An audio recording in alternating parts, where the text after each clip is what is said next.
ইউরোপীয় ইউনিয়নের ২৭টি দেশে ক্রমাগত হ্রাস পাচ্ছে শিশু জন্মহার। ১৯৬৪ সালে যেখানে ৬৮ লাখ শিশু জন্মেছিল, ২০২৪ সালে তা নেমে এসেছে ৩৬.৭ লাখে। জন্মহার সবচেয়ে কম দেশগুলোর মধ্যে রয়েছে Bulgaria, France, Hungary, Italy, Malta, Lithuania, Austria, Spain, Netherlands, Denmark, Belgium ও সুইডেন।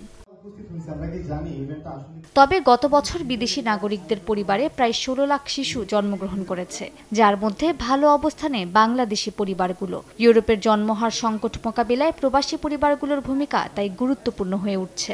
ইউরোপের লাইফ কস্ট অনেক বেশি, তার জন্য অনেকে ভয় পায় যে একটা বাচ্চা নিলে এদের খরচ এবং এদেরকে কিভাবে মেনটেন্স করবে, তার জন্য বাচ্চা নিতে চায় না। ইউরোপের জনসংখ্যা কম হলেও আমরা বাংলাদেশি কমিউনিটির জনসংখ্যা বৃদ্ধি, আলহামদুলিল্লাহ, এতে আমরা খুব খুশি। সরকার যদি এ ব্যাপারে কার্যকরী একটা ভূমিকা নিত, পদক্ষেপ নিত, বিশেষ করে বাচ্চাদের জন্য, মায়েদের জন্য বিভিন্ন সুযোগ সুবিধা দিত, তাহলে এই জন্মের হার বাড়ত, দেশের জন্য, ভবিষ্যতের জন্য অনেক ভালো হতো।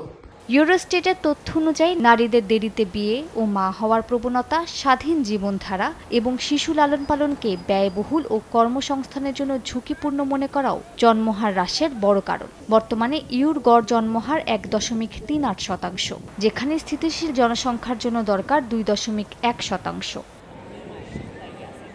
বিশেষজ্ঞরা বলছেন, জন্মহার বৃদ্ধিতে শিশু ও মায়েদের জন্য অর্থনৈতিক সুবিধা, নবদম্পতিদের জন্য বাসস্থান এবং কর্মজীবী মায়েদের জন্য নিরাপদ কর্মসংস্থান নিশ্চিত করা জরুরি।